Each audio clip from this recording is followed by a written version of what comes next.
What's up, our good people of the internet? We're very happy to be here with you, hanging out where sports meets life inside of the Cafe Kubal Studios. Cafe Kubal, 3501 James Street, 324 West Water Street, 401 South Salina Street, all in Syracuse, as well as 343 Fayette Street in Manlius, and in their wonderful drive-through location of the corner of Route 11 and Taft Road at Sweetheart Corners in North Syracuse.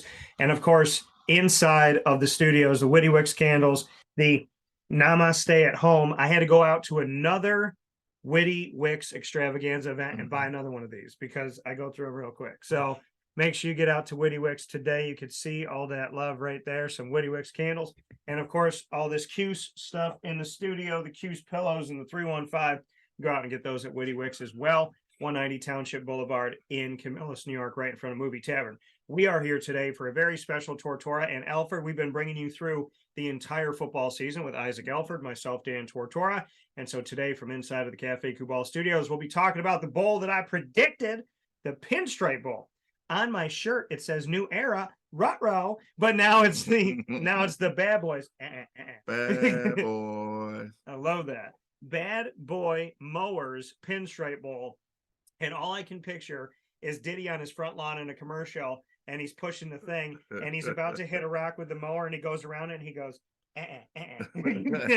So we are here with the Pinstripe Bowl is what's going to be happening for Syracuse. A lot of things connected with this, kind of some cool history. We'll be talking about all of that, as well as Syracuse wrapping up their season to a 7-5 record. We'll talk about, we'll call out some people on what you thought it was going to be to what it is, and wouldn't you have been happy? A point that Isaac's been making up for a while here, and talk with us about a point that he's really came up with and focused on is, if you knew that Syracuse was going to be 7-5, wouldn't you have been happy? So we'll talk about all that and so much more.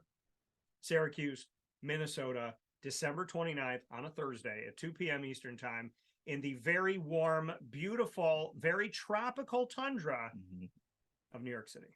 Isaac, how are you? I'm doing good, and it's all good. It's bowl season, and this is what we look forward to at the beginning of the season as a goal of the team. And, I always had a lot of conversations with a bunch of my friends and stuff, and we always talk about, hey, hopefully I'll see you around Christmas time, bowl season, and we can talk about our teams being in some kind of bowl game, and that's a good thing, Yeah. That you just got to be in this time of the year. You just got to enjoy the fact that your team is going to be playing in a bowl game, and there's a lot of other teams that want to be in that same situation.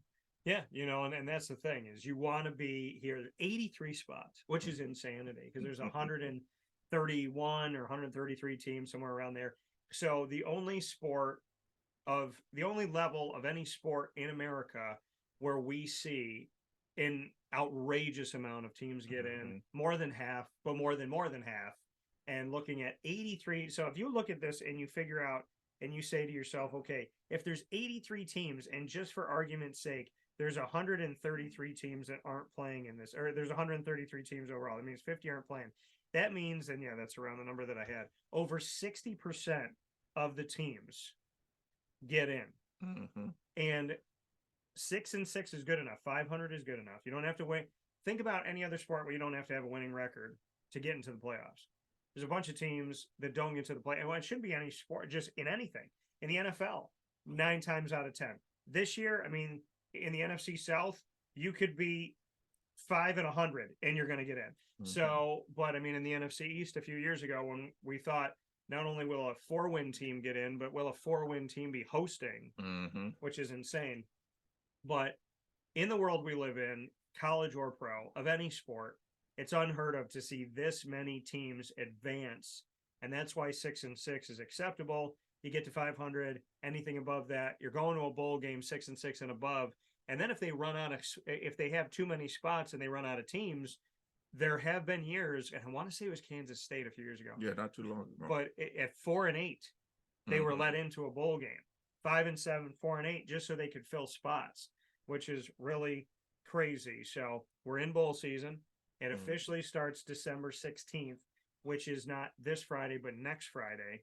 So next Friday, December 16th, we start bowl season 9 days before Christmas, and it'll carry us all the way through to the early part of January, almost a calendar month where we will have bowl games. Yeah, yeah. And like you said, to the number of teams that get opportunity to play in it, that just, like I told you, that goes to show you how much sponsorship and money that's out there for these colleges to kind of pull into their programs and kind of give those guys one last moment to be with their teammates and go out and play for something, a trophy that's on the line. You know, a lot of, there's some inter-season rivalries that we got, trophies that they hand off between teams, but this is the official stamp end of the season. It's almost like the jamboree of football, college football. You spent all season, hopefully that the season means something, but just to get to this point and say, all right, yeah, now it's time to enjoy it,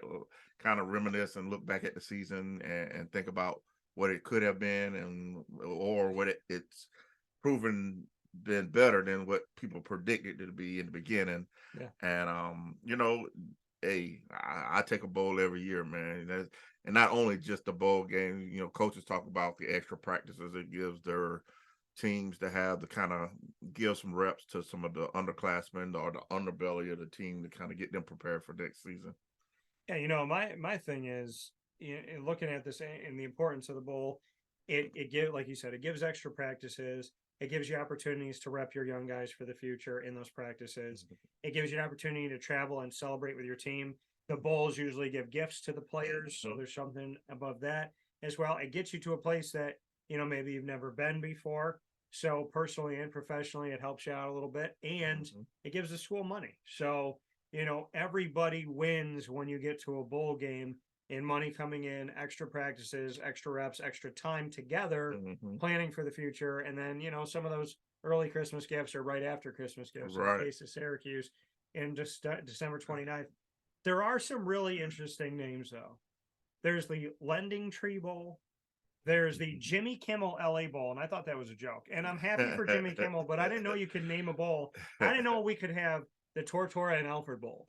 Wouldn't that be good? Yeah. Oh, we're gonna have to get that one day. I want to do the Dan Tortora ex-girlfriend bowl, where everybody has to run from women whose eyes have no eyelids. I can imagine what the trophy will look like on that one.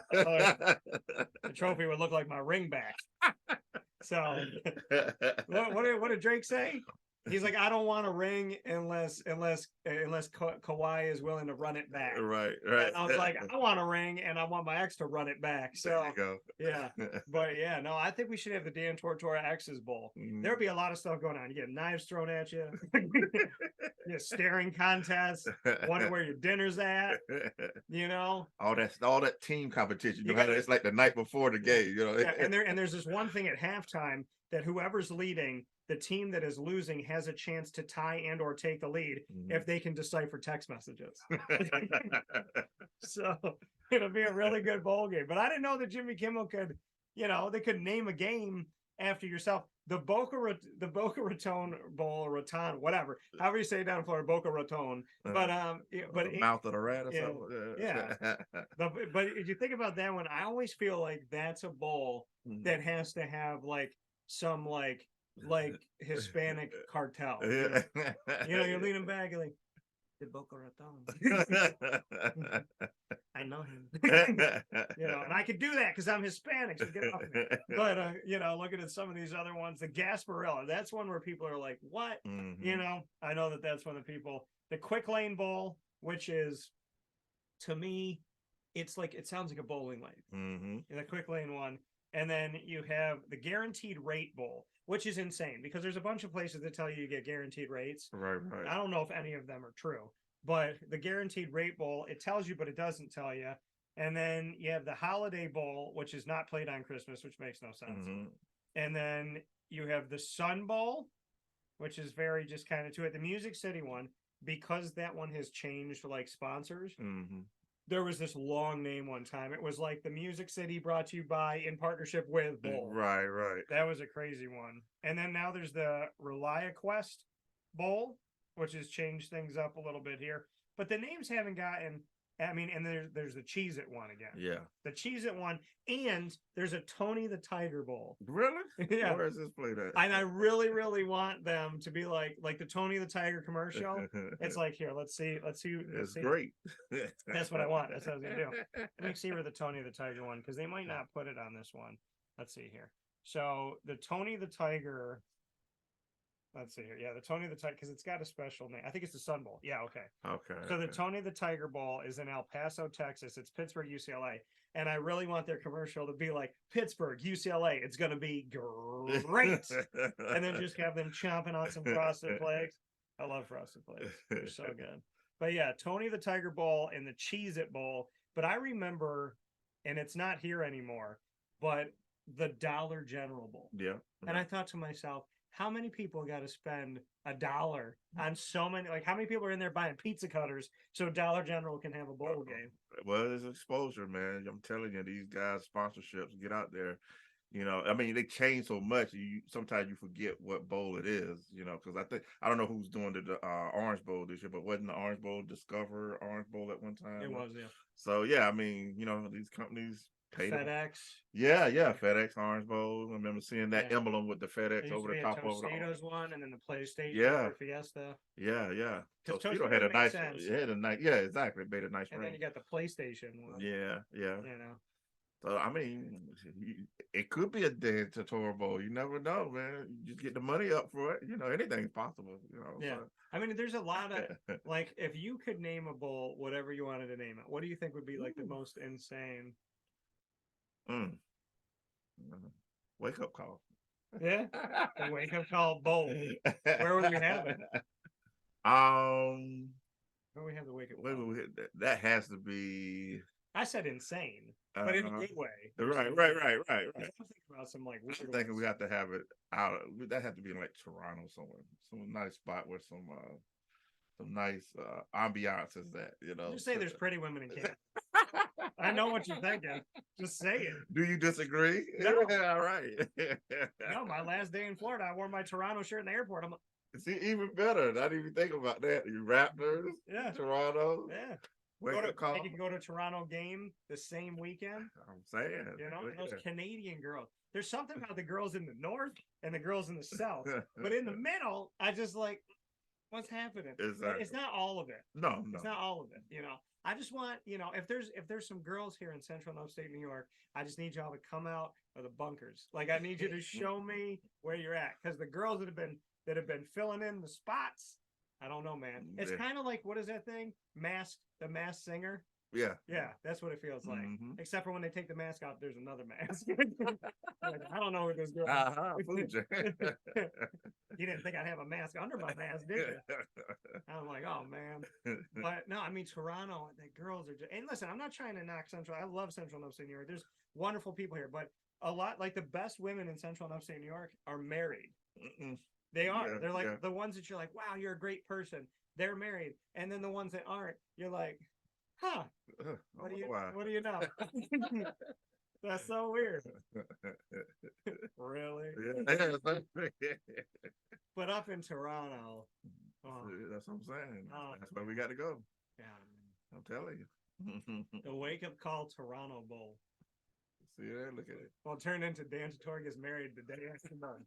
That'd be my holiday bowl. Yeah. How about this? How about I do a bowl game about Max's called the Think Twice Bowl? There you go. I like it. How many chances you going to give Dan Bowl? Who sponsored that? The Think Twice Bowl? It could be some insurance company. Allstate. Why not? I don't know. That's in good hands. I don't know who you want out.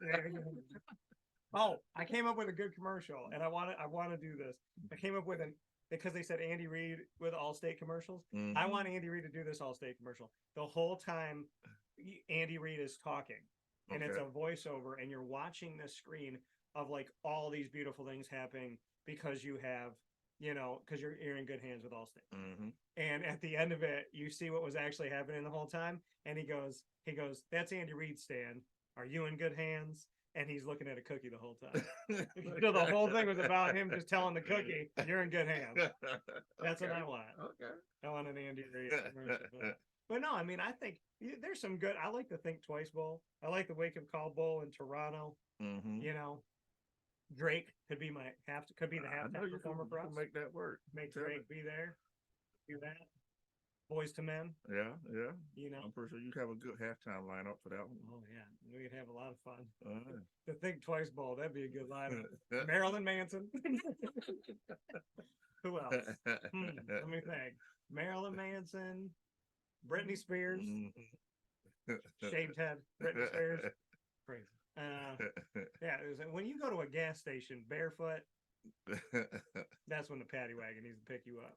Think twice. Yeah, the Think Twice Bowl. I like it. Yeah, I love it. Has a nice little read. The Wake Up Call Toronto Bowl is fantastic, and the Think Twice Bowl, that one is the one where, and it's like, and that'd be great because like the commercials could be people telling their story. Be like, yeah, I dated this guy one time, I dated this girl one time. Testimonials. Yeah, and at the end, when the bowl game is over, I go, I want to thank everybody for all their testimonials, but you haven't seen nothing yet. And then it flashes my Netflix special. There you go. Yeah. There you go. Yeah. Well, what else can we do? I think my Netflix special is going to be called "What Was I Thinking?" Yeah. Because Isaac be talking to me about something. I'm like, Isaac, you know, this, and then and he goes, "Wait a minute, you say that?" Yeah. He's like, "Nah, it ain't gonna work out." And then he's like, "Wait, is she pretty?" I'm like, "Isaac, stop. You said what you said." Things can change, you know.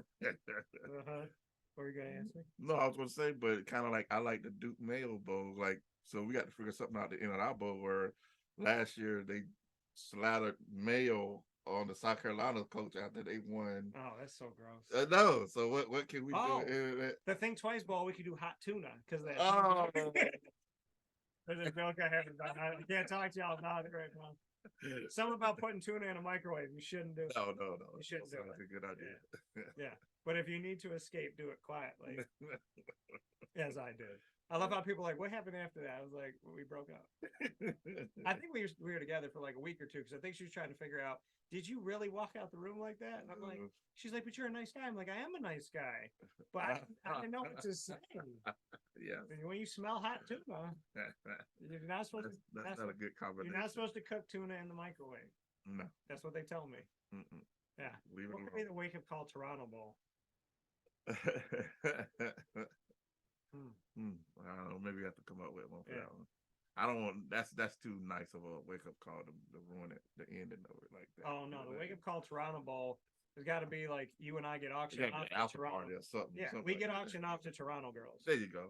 Yeah, That's it. There you go. That's that. Whoever wins, we won. Dan, what was the score of the game? What game? Toronto's got some incredibly beautiful people. Yes. You know, and I mean, it's just, yeah. And there's some accent sometimes. Mm-hmm. A little bit of A, and then there's some French accents from time to time.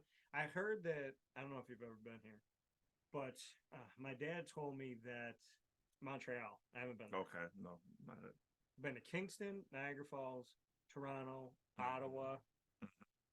So Kingston's beautiful, really nice. You can walk down alleyways in Kingston at 10 o'clock at night. I was like, yeah, I don't know. I was like, I don't know that. I don't know about that. It's like just like Atlanta. Yeah, just like Atlanta. ATL. I do have not for the show, but I'll tell you off air interesting story about Canada. Okay. But right. Yeah. I can't remember if it was Kingston or Ottawa, but yeah, it wasn't too far from the border. Yeah, I went to Ottawa for when Syracuse played up there. Okay. When they played their game up there, and we had the opportunity to go and see them when they can go like out of the country once every like 5 years or whatever. So I went to the Ottawa one and saw a couple games up there. Was that the basketball game you talking about? Okay, yeah. Gotcha. Now I gotcha. Okay. Yeah. Some weird stuff on the TVs, and my hotel was like in the middle of nowhere. Yeah, but all I'll say is Jim Gaffigan talking about after hours on TV. When he's like, you turn on the TV and there's like an ad with these girls, and it's like after hours, and he goes, it's 2 o'clock in the afternoon. He's not kidding. He's not. I turned my TV on and was on that. I go, what type of scumbag is staying in this hotel room? I'm like, I'm sleeping on the floor. I'm not sleeping in this bed. And then I come home 4 o'clock, pop it on after hours, 11 o'clock at 8 a.m. It was like, are you ready for this? And I'm like, it's 8:11 in the morning. No, I'm not watching. Get your mind primed for after hours. I was like, you know what? I think that they put this in here so people don't make the game. They put it on for the team after hours because he did a joke about it where they had something on there, and he's like, I just got back from a funeral, and it's like after hours. True though. I don't even remember the name of that hotel. I won't go back. Right. It scared me. But it was cool. Ottawa was cool to go to, like, to see like another part of Canada. But I like that. Yeah, we should do a bowl. Yeah. We've got a couple couple bowls ready. No, just get ready. Just get your money together and pay us out, and we'll be happy about that. Yeah. Start getting your funds ready. Exactly. So you can get prepared for this and make sure you can put it in the Canadian currency. The loonie. The loonie? Yeah. The loonie is what their money is called. Okay. Yeah, which is crazy. Yeah, crazy. Yeah. And people are like, oh, the loonie. And I'm like, yeah, well, look at the American dollar. They're like, what's back in the dollar? Paper. What's back in the dollar? Lysol. Lysol, hot commodity. That's what's back in the dollar. And hand wipes. Lysol sit back here going, Lysol and Purex are like, come on, why don't they have a bowl? What they got in the last 2 years? I know. You would think you had a COVID-19 bowl or something. I know, right? I want to have like a Cottonelle wipe yo bowl. They call that the toilet bowl. Cottonelle toilet bowl. Yeah. I would love that. Yeah. I love that. There you go. And then they could do a bowl called Don't Blow It by Kleenex. And they could have literally like the 2 teams that were like the last teams to get in. Right. Don't blow it. There you go. Yeah. I'd have Michigan and Ohio State at that one. Yeah. Don't blow it. Or the college football playoff committee. Maybe they should be playing that one. Who knows? But we got a lot of stuff to talk about here on Wake Up Call with Dan Tortora inside of the Cafe Cubal studios. You are, of course, with us every Monday through Friday from 9 a.m. to 11 a.m. Eastern Time on YouTube.com, Facebook.com, and MixLR.com, all / Wake Up Call DT, on Facebook.com / Live Now DT, and on WakeUpCallDT.com's homepage. Once we go live, you can see us on Amazon, or listen to us on Amazon Music, Audible, iHeartRadio, iTunes, and Apple Podcasts, MixLR, Player FM, Podbean, Podvine, Stitcher, Spotify, TuneIn, and YouTube. All you have to do is search Wake Up Call with Dan Tortora, or one word, Wake Up Call DT. So there's some history with Syracuse and the Pinstripe Bowl and Minnesota. So as you can see, this is the original hat of the original Pinstripe Bowl, the original shirt of the original Pinstripe Bowl that says champions. I went to this game with my dad.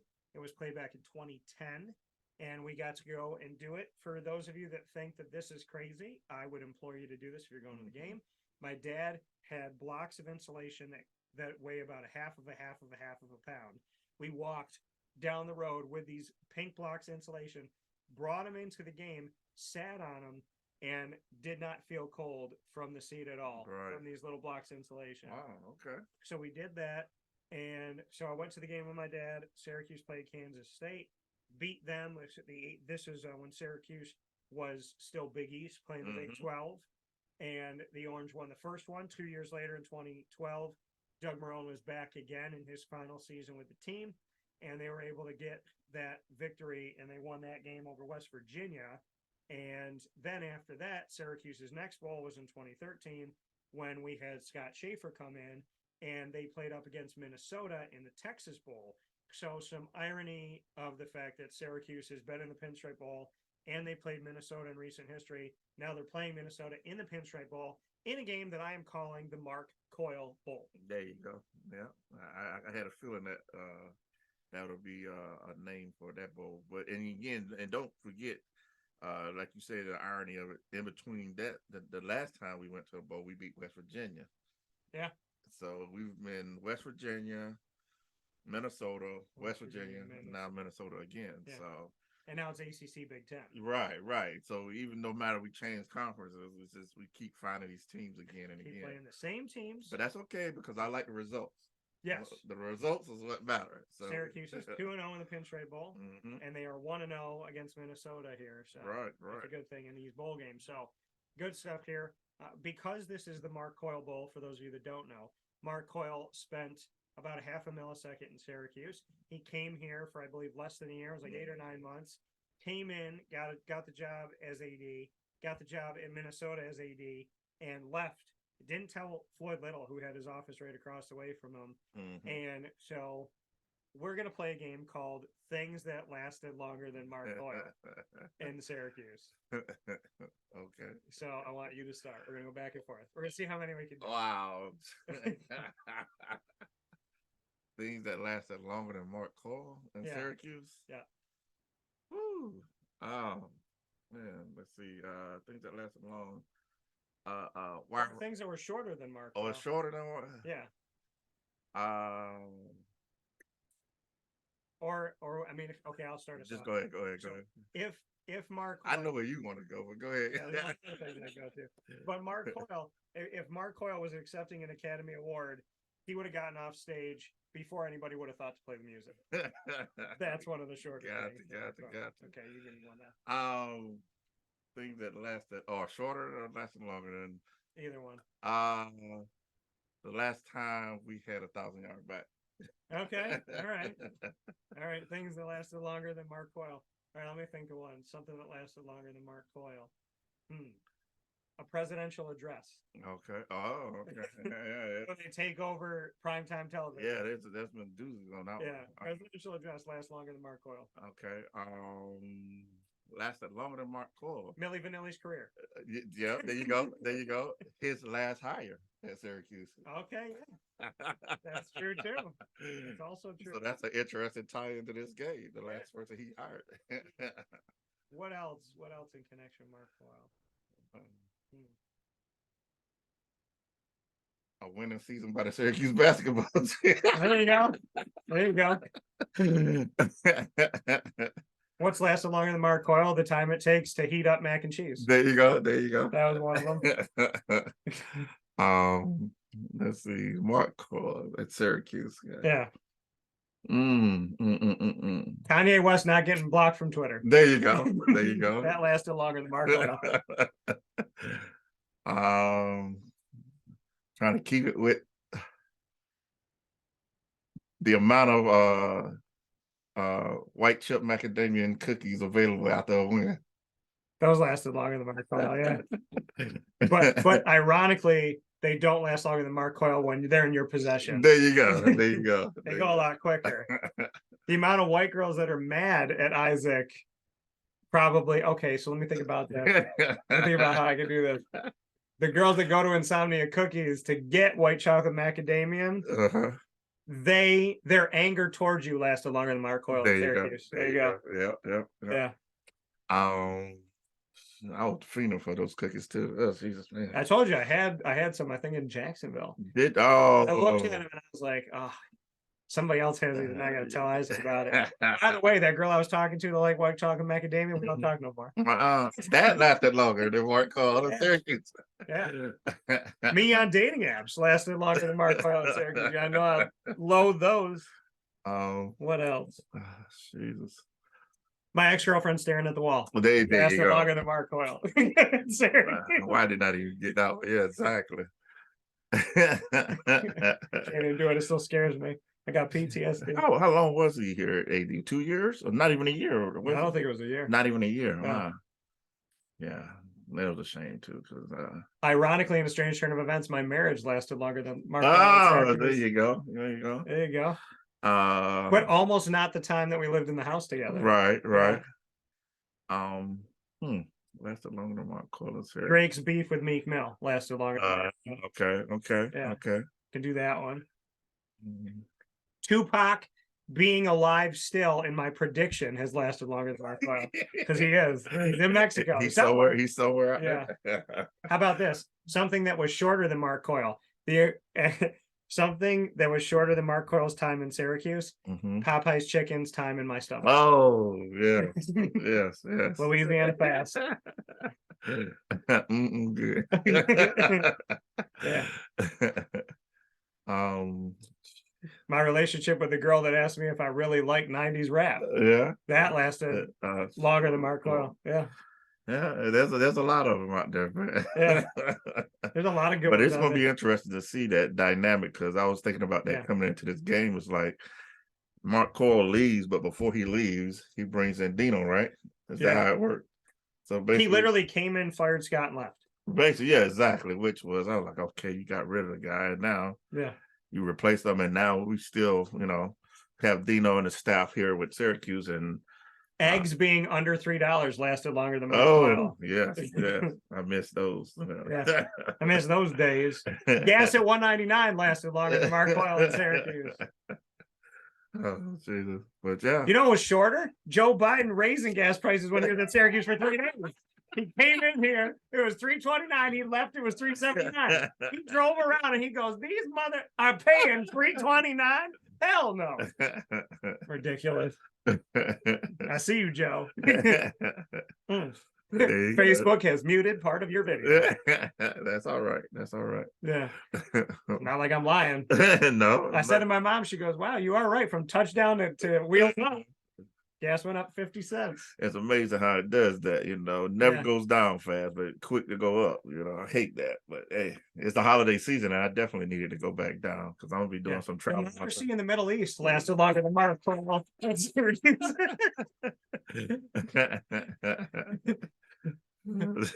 else? Kim Jong-un feeding his people. The war in Ukraine lasted longer than Kim Jong-un deciding to feed his people lasted longer than Mark Coyle in Syracuse.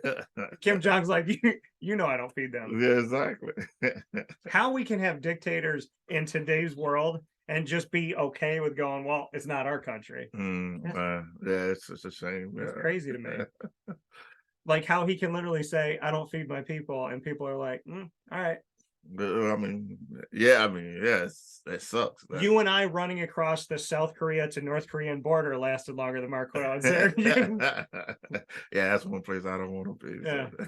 I just got to know where the middle is when they start shooting. Do they really shoot at the bridge? I don't know what is the bridge or not, but I know it was the DMZ.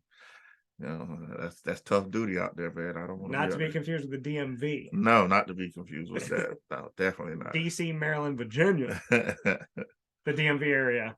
Like the DMV area. Well, we're supposed to have people recruiting those areas. Yeah. Hotbed of talent. We got quite a few. Oh, I got one. Go ahead. An offensive coordinator at Syracuse lasted longer than Mark Coyle. Oh, yeah. How about that? Yeah, defensive coordinator. Special teams coordinator. Yeah. Go down the list. What else?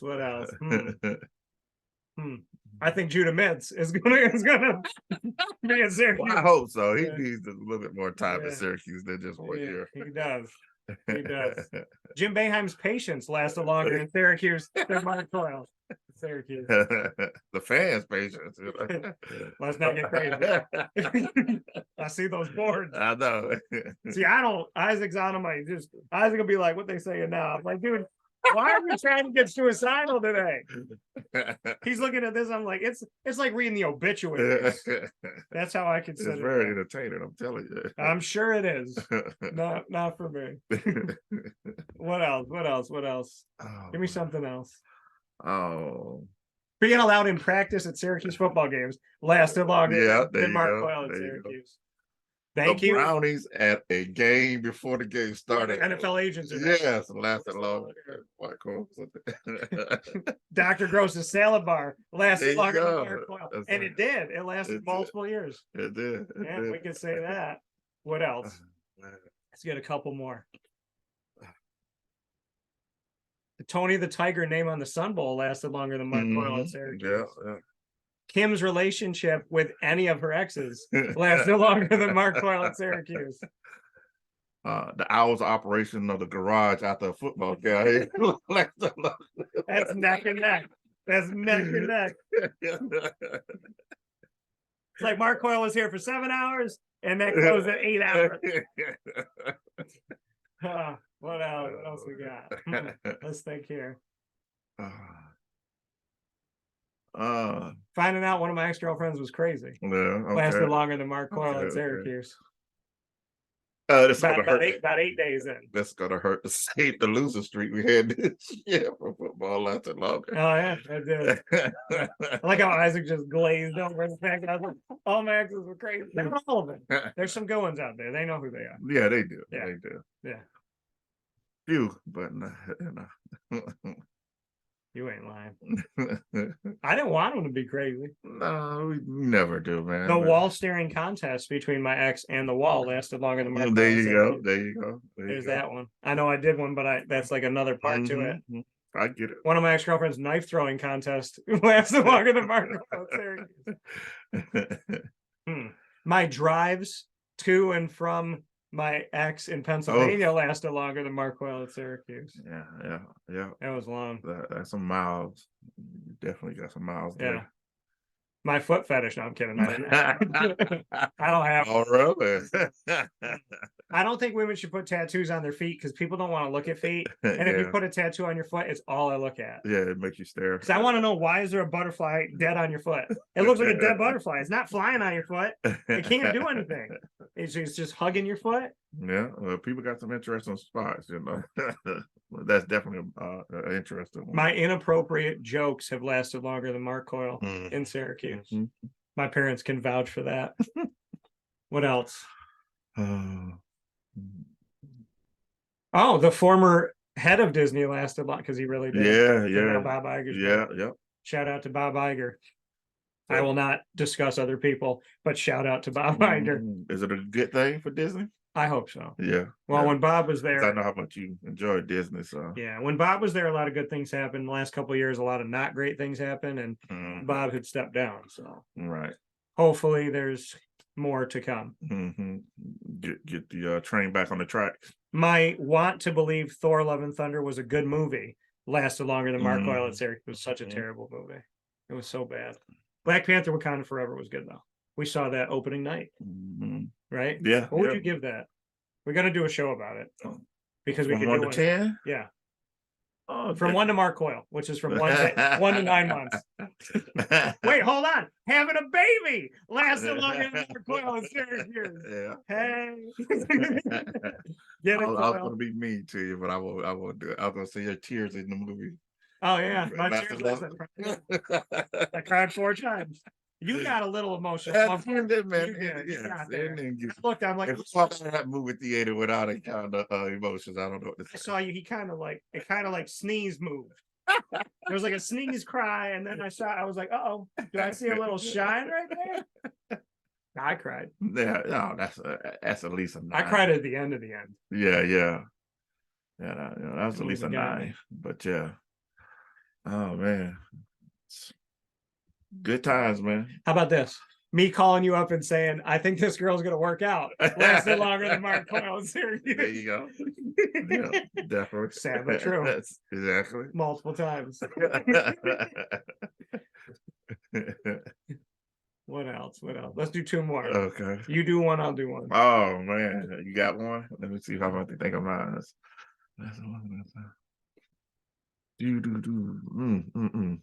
My emails going through to Syracuse University lasted longer than Mark Coyle. There you go. That's I like that one. That's one of those.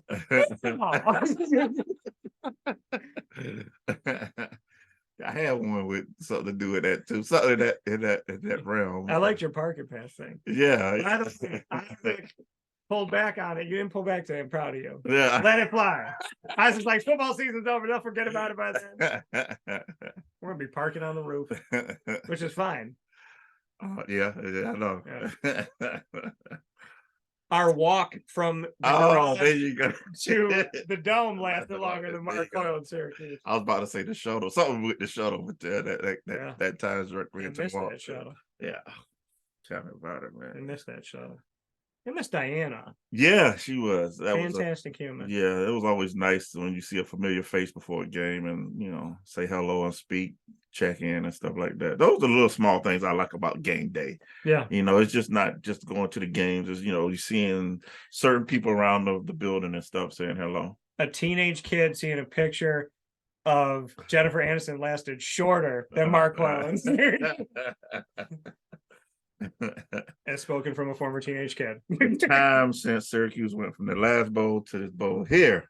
Yeah, Yeah, it did. It did. Feels like that Camping World Bowl was 18 years ago. Yeah, so there you go. But it's good. It's a good day today, though. Yeah. We're back in the bowl business. So yeah, and it was a good feeling to get it done. Not when it was the last. No, well, actually, the last time was a 10-3 season, so that wasn't, or 9-3 going into the bowl game wasn't too much a shocker. But the one before that, we had to win it at the last game of the year against BC in the dome. So it was always good to get it done, And me explaining to someone that my name is Tortora and not Tora, and I'm not stuttering, lasted longer than Mark Coyle at Syracuse. That's another one I got to throw on there. Me on hold trying to fix my computer lasted long. And I love when I got the call. Hello. And I was like, who is this? This is Roger. I was like, let's not lie to each other. Let's not start off with a lie. Let's just tell the truth. Where are you, Roger? He's like, I am in Georgia. I was like, no, you're not. You're not in Georgia. Come on now. Me blocking my ex-girlfriend on social media has lasted longer than Mark Coyle in Syracuse. As soon as I unblocked her, she went onto my thing within 5 minutes. And how could she have even known that I unblocked? So she must have been clicking on it like every day. Yeah, you got scary. As you say, you have fans out there. I don't want to say that, but that's what they tell me. That's what I'm saying. They constantly checking in on you. Yeah, the ones that don't want to do anything, but they want to check in. Right? They want to check in, but they don't want to board the plane. That's how I look at it. I'm just checking in. I just want to see how. That's what we talked about before the show. The girl was like, "I just want to see how you're doing." Why? No reason. Well, then why are you talking to me? Get off. I was like, "Don't give me mindless information. I don't need it." What you doing? Nothing. Why you want to hang out? No, just want to see what you're up to. Why you want to see what I'm up to? Because I just want to know. I was like, man. A lot of strings attached. That's what you get. Yeah. Strings like Pinocchio. Usually we say, what? No strings attached? You get a lot of attached strings. There's something that Ultron said in Marvel. He said, I have no strings, so I am free. There are no strings on me. Which is a song, I think. Okay. Yeah. So, and I like that. I don't like strings to be attached. Yeah, exactly. What else? I'll give you another one. Okay. Let me see here. He's like, Those ones coming good. Yeah. The time it takes for me to go, I think this Batman movie, I think DC is finally going to get it right. That lasted longer than Mark Coyle at Syracuse. Although Black Adam was good. Black Adam was good. Came out on my birthday, so I needed it to be good. Right? What is that one song? The one that we found where the girl's washing the car that came out in the 90s? We always forget it. Ghost Town DJs. Yeah. That song lasted longer than Mark Coyle at Syracuse. Like an 8-minute song. Yeah. Who let the dogs out? Who let the dogs out? And then someone actually trying to figure out which dogs and where lasted longer than Mark Coyle at Syracuse. The newspaper being delivered to your house. That lasted longer than Mark. I don't even know if it does anymore. Does it? No, I don't. Is there a newspaper anymore? Maybe a Sunday paper, but not like a daily. No more coupons. No, I didn't get the. Actually, we do get I do at least get like a weekly penny saver or something like that. Coupon, some kind of discount one, but that's about it. Congress working together toward better health care lasted longer than Mark Coyle at Syracuse. Just kidding, it never happened. So that was a good game. Yeah. What things lasted longer than Mark Coyle at Syracuse? Yeah, so many. A lot, yeah. He was going fast, Yeah. Yeah, you hardly got a chance to know the guy, Yeah. You never know it when somebody you bring into the organization or the place you think, okay, this might be a long term, hopefully. But those are the things you have to be careful about. Even with hiring coaching staffs, you kind of like, we brought in an OC and a quarterback coach. We want to keep these guys for a while. You don't want to just be like a stepping stone. And that's what you kind of felt. Pizza shops saying that if it's 30, if you get your delivery after 30 minutes, it's free. lasted longer than Mark Coyle. I remember one time they came at like 37 minutes and they were fighting with us. Right. And they're like, really? And I'm like, yeah, it's free. I've been sitting in the window the whole damn time. Of course it's free. Have you ever gotten a free pizza? One time, I think, we popped it out. Winter in Syracuse lasts longer than Mark Coyle. Spring in Syracuse lasts longer than Mark Coyle. People are like, now, Dan, you're pushing it. It's true though. We don't really get a spring and a fall. We get like a summer into. We get a kind of a fall. We get this is what we get. We get summer. Your allergies make you want to jump off a bridge. Winter. Your allergies make you want to jump again. Summer. Yeah. Don't jump off of bridges, people. Or you get a blast of winter saying, all right, get ready, I'm coming. Yeah. And it goes back into a quasi fall. Yeah. Or whatever it's going to be. But yeah. Like my ex-girlfriend. Yeah. Get ready. Exactly. What? You'll see. I don't want to see. Tell me. My ex-girlfriends are like a bunch of trailers to movies. I think I know what's going to happen, but I never really know. And I don't know what the twist is. And it's always 2 minutes that I get really excited for. And then I watch the hours of the movie and I'm like, man, I should have never paid money for this. I knew that was coming. Yeah, exactly. That's a good analogy. I see 2 minutes and I think this is worth seeing it. And then I spend money on it and I go, this is the worst 2 hours I ever spent. My life. Time you can't get back. No, man. By the way, did you know the Titanic is 4 hours long? I knew it was a long move. I didn't. Let me ask you a question. If you saw the iceberg that far away and they kept warning you, if you started turning the wheel, you're going to miss. You just turn it a little bit. You just start doing this. How do you still hit the iceberg? It's a lot bigger under the water than you think it is.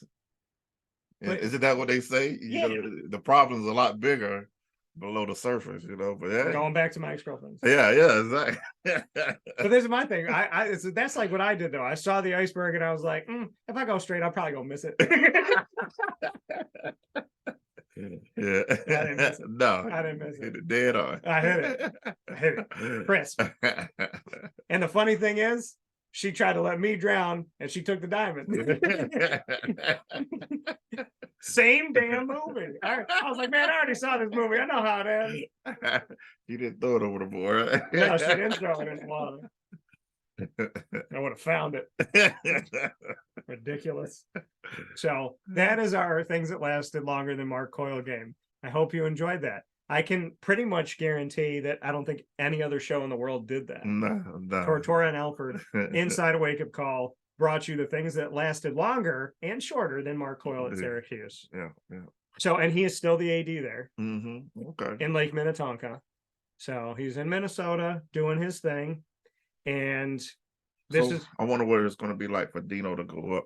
Did he hire Dino and leave, or did he hired Dino and left? And what? So I mean, saying that they were at the press conference together and doing. Yeah, he was with him because he held his jersey up and everything. So I wonder what the conversation is going to be like when they see each other on the field before the game and stuff. You know, are you still there? I don't know. Yeah, I'd walk up to Mark Coyle and be like, "How'd you get out of the witness protection?" Exactly. That's what I would have said. So it'd be interesting, man. So yeah, I think it would be more interesting if him and Scott cross paths. Oh, there might be a blitz call on it. Street fighter. It's like round one. Fight. Yeah. And we'd have back B for my man Scott Schaefer with Scorpion. Right. Back. Come here. That definitely would be a very interesting one. Yeah.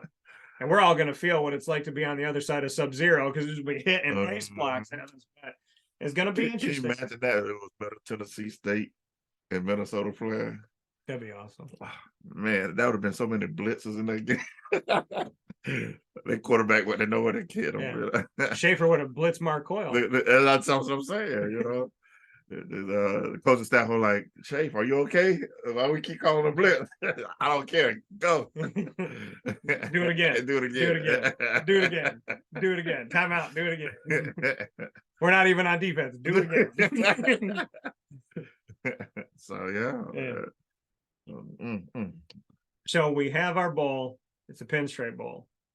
Likes and dislikes about it. Fans are making their complaints about being in cold weather. They feel like they should be in Florida. Well, I mean, not every fan. Yeah, no, not every fan. And I think when you look at it, 7-5, I mean, your record really doesn't put you up there for those bowls down south, as they say. And it's a pecking order. I mean, I know coming into it, I think I was reading a lot of chatter online. It was about, do we avoid the Fenway Bowl? Yeah. And we just beat Boston College and well, the thing is, why would you put Syracuse? You're a New York team, right? No New York team should ever have to go to Boston. Well, yeah, that's what I was going to say. On purpose. Yeah, exactly. And the Yankees would be like, can we play you in, I don't know, like the middle of the Atlantic Ocean? Exactly. Like who wants to go? Because the thing is, what's Boston? Are they going to really go see the game? Right. I mean, Syracuse fans, some will show up. Oh, Syracuse fans will show up. Yeah, exactly. We always travel in a good crowd and stuff, but I think the Pinstripe Bowl makes a lot of sense for Syracuse coming off the season they had. It's just like one of those things like, hey, we're getting back into the groove of things. Pinstripe Bowl is like in our backyard, get off our fans. If we really want to recruit New York State and New York, it kind of gives us extra time to be near the city, talking to some more of those recruits downstate. We're doing okay job upstate here so far, bringing in some local guys and stuff like that, but, we don't really play outside. So other than away games is what I mean by that.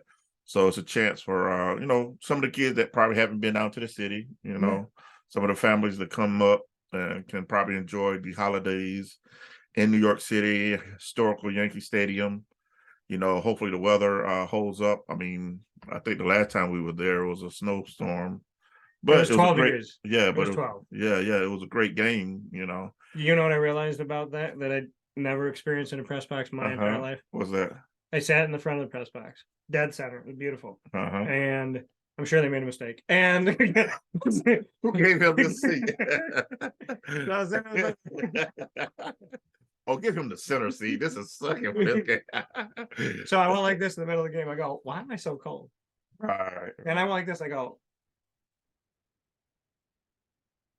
and I put my hand out, and there was no glass. Oh, they had it open? The first time I've ever been in a press box that there wasn't a closed press box. Really? So at Yankee Stadium? I had to type, put my gloves back on, type again, put my gloves. And every time I took it out, if I typed for like 2 minutes, my hands felt like they were like turning into frozen claws. Wow. I'm sorry. Yeah. I mean, I would figure they had something that where you could flex. No, I literally went like this, and I was like, wait a minute. And it's kind of like that part in the movie when you're like trying to touch the alien, and you're like, right. And then I put my hand down, and I was like, so let me ask you this part, in the thing here. So if you're sitting in an open box, what's the pregame meal type like situation? Do you remember what it was? Was it, how our setup is? That's the reason why I'm asking. We're in the same room with the is it like that at Yankee, or is it like a side room for the media to go get I feel like they put it in like the backdoored room. Yeah, I would think it would be, because you could leave like bags back there because we were all traveling. Gotcha. I mean, I sound like it would make more sense to be something like that. Yeah, I don't even remember what we ate though. Yeah, I mean, it was so long ago. It was cold. Yeah, it was. And I didn't. My thing is, I'm happy to be there. Right, right. I am thankful to God for every opportunity that I get. So I'm not going to sit there and be like, oh, it's cold in here, whatever. Like you're at the game for free, watching a team that you get to cover as your job, and that's the real thing about internet trolls is they want to do the job. You know what I mean? Like people get jealous and they get angry instead of going after it. Right. And I tell people all the time, if you came to me and asked me for help, and I could tutor you or just help you along your way, I would. But if you come to me screaming with a pitchfork and a knife, I'm not talking to you. Right. And by the way, so many of my exes already did it, and I'm really good at dodging. So I'm like a Matrix guy with a knife. I did think about to myself, though, if I should say this or not. Her aim with the knife was so bad, and I went like this. I go, was that supposed to hit me or the couch? And then I thought to myself, probably don't say that because there's other knives in the house. Exactly. All I'm thinking is I wasn't fighting Bullseye that day. Yeah. It wasn't Daredevil Bullseye. He wouldn't have missed. Be thankful for that one. She missed wildly. But yeah, I mean, I feel that we do a job that so many people would love to do, and I don't take that for granted. Mm-hmm. But I wish people would respect the job, Right. you know, because with social media, everybody, I mean, because, you know, the people that break news, and they could be in the media or not in the media, but people steal things all the time. And if I actually got credit for the things that were stolen from me, I would, I don't even know. Put it this way: if there was a case for everything stolen from me, Mm-hmm. the Tortora verses, there'd be like there would be a courtroom just for my cases. You know, because I do that when Facebook's like, "Do you own this material?" and Twitter and Instagram and all that, and I'm like, "Are they doing this when people steal my stuff?" Right, right. So, you know, we know they don't. So yeah, no, they don't do none of that. So, like, I mean, I think when I was sitting there in that moment, I thought, "Wow, this is really cold," and then I thought, "But this is a different experience than any other place I've been, Mm-hmm. and I can talk about it." And if I live through it, and my hands don't break off, then, you know, I can talk about it. And, you know, it was such a great game. It snowed, Mm-hmm. kind of looked like God was shaking a snow globe. And, Right. you know, Jerome Smith and Prince Tyson Gully and Antoine Bailey and just all these players that were a part of these games. And the fact that we had to rely on the run Mm-hmm. and exposing Geno Smith to an actual defense, right, and testing him in a way that he hadn't been tested. It was the K-State game. It was confusing why you would put K-State there, because I didn't feel like they were going to get a lot of people, and they really, Mm-hmm. it really didn't seem like that they did. But with Syracuse, West Virginia, I mean, in all honesty, that should be a permanent non-conference game, because to me, it's a permanent rival. I mean, well, you got the trophy. yeah, I mean, like I the said, backyard brawl between Pittsburgh and West Virginia, mm-hmm. they brought that back, and I just feel like Syracuse should be playing Penn State. They should be playing Pittsburgh, and they say, "Dan, that makes the schedule harder," but it also makes fans want to go to the game. Right, it's regional, you know? It's close by, it's proximity. Northeast football needs each other. Right. You know what I mean? Like, you can talk about whatever you want to talk about, but Syracuse, Florida State is now a permanent rivalry, but it's not. Yeah, exactly. You know, and how many Syracuse fans are going to go down to Tallahassee? Not that fans don't travel, and not that they don't want to go down to Florida for a game, but you know what I mean? It doesn't have the same feeling of Syracuse. Syracuse, BC, no, it's not good to have them fight on the field, but that showed you that they still can't stand each other. Right. Like, there was still trash talk. No, yeah. And there's a lot of crap that happened in that game that need not happen, including spitting on people, which there is no world for.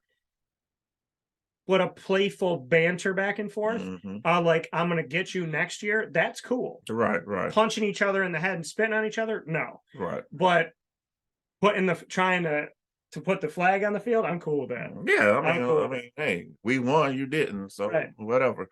But no, it doesn't. I mean, it does make sense for proximity, you know, regional guys to kind of be a rivalry game. But like you say, the only thing good about the Florida State game is that we recruit the state of Florida, and that just gives the Florida kids family opportunity to come see them play if they don't travel all the way to New York, you know, to see them play home games and stuff like that. But no, yeah, I think West Virginia, you made a good point. You know, that fits in a non-conference schedule for us to play, you know, a trophy on the line. You know, we have it now, but you know, that's just something where we don't have in the natural flow of the season. You know, you see the regular conference games where, you know, the Big Ten got a bunch of different trophies they play for when they play against each other and stuff like that. We have none. Yeah, we don't have literally none.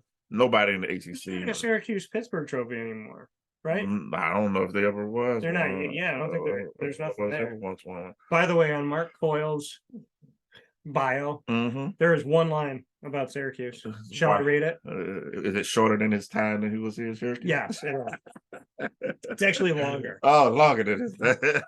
While at Syracuse, Coyle guided the Orange during a year, 2015-16, a year is stretching it, folks, in which 2 of its programs won national titles, and 3, including both men's and women's basketball, competed in Final Fours. The Orange also won 5 Atlantic Coast Conference titles under Coyle's watch. And I think it's funny that it ends with watch, because his watch couldn't even keep his time. But I just wanted to read. Wow, he did a lot. He did a lot. He did a lot of this time. Did you know he did? I didn't know that. What is it? I didn't know I couldn't do that.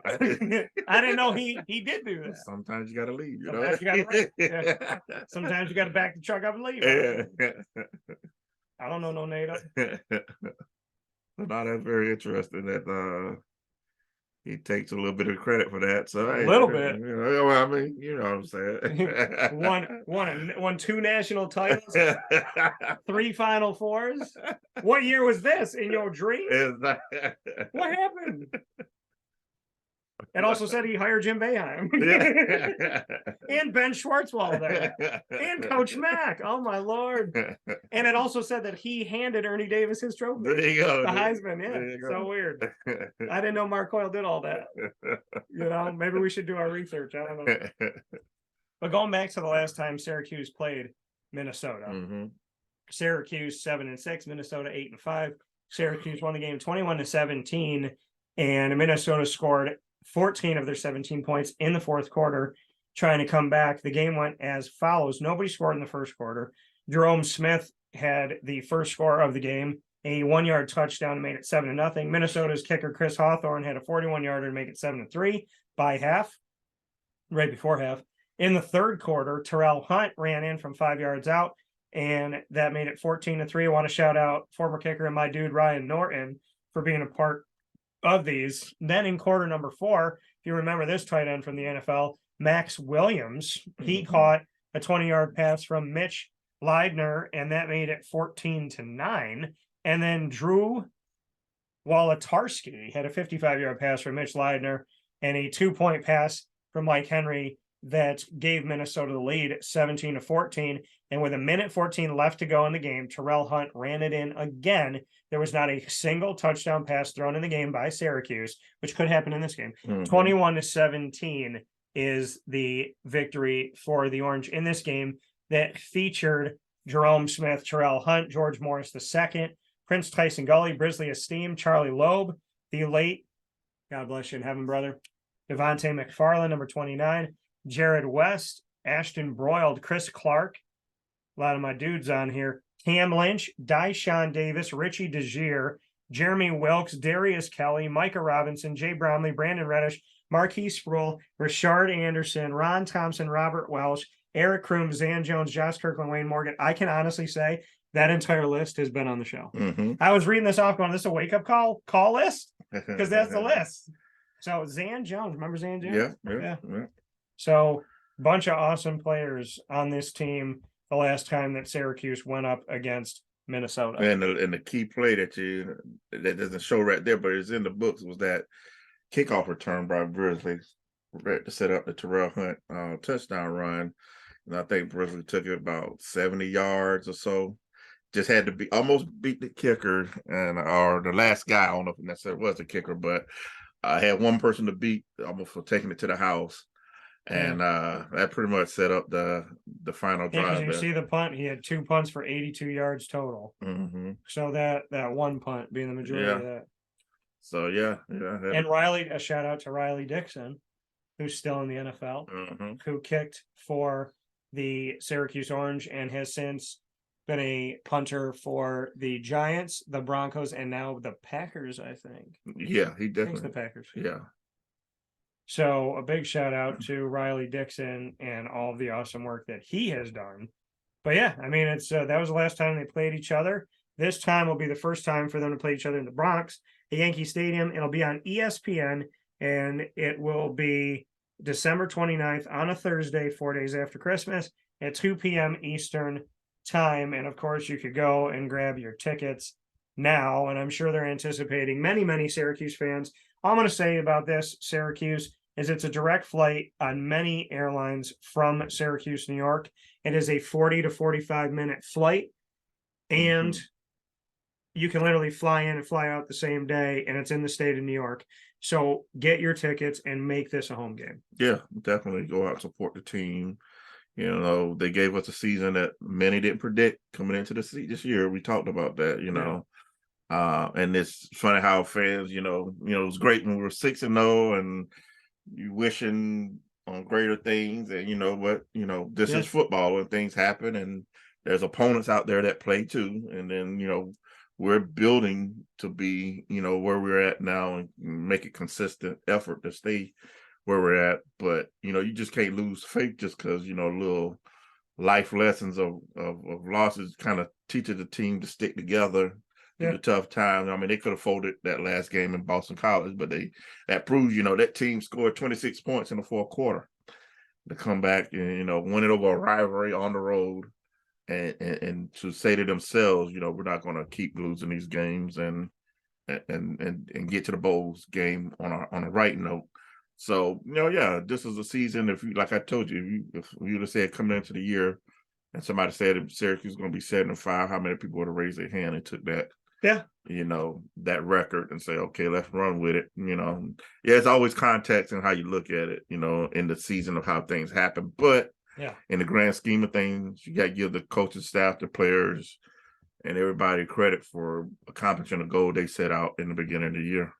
I think if most fans, to Isaac's point that you brought up so eloquently and so realistically and with much truth, is that if you told Syracuse fans at the beginning of the season that they were going to a bowl game, most fans would lay off and be happy. Mm-hmm. If you told fans you're going to be 7-5 and you're going to go to a postseason game, you'll be in a bowl game, I think most fans would go, okay, that's all right. Mm-hmm. But starting off 6-0 and then going 0-5 and then beating BC and having the offense sputter that like it did and all those things go on, fans, you become, sometimes people become a victim to their environment. Mm-hmm. And being 6-0, they were feeling good. Then going 0-5 is like, oh, here we go again, fire Dino, blah, blah, blah, blah, blah.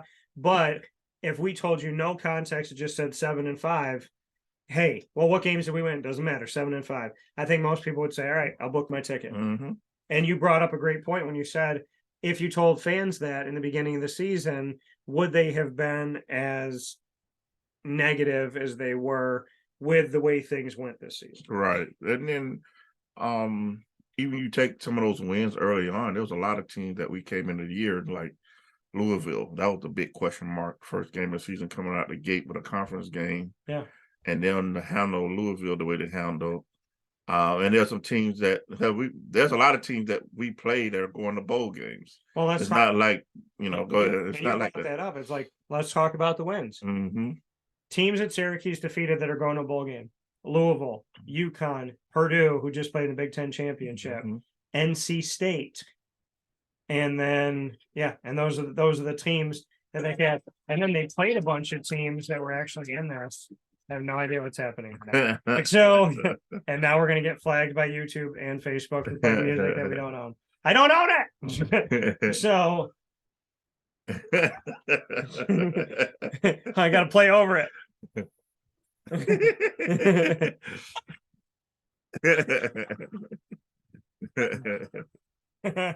That's Scott Schaefer running after Mark Coyle. So, all about it. So so Syracuse played and defeated 4 teams that are going to bowl games this year. And then the number of teams we playing that, we lost to, but they're bowl teams, though. That's the other thing, too.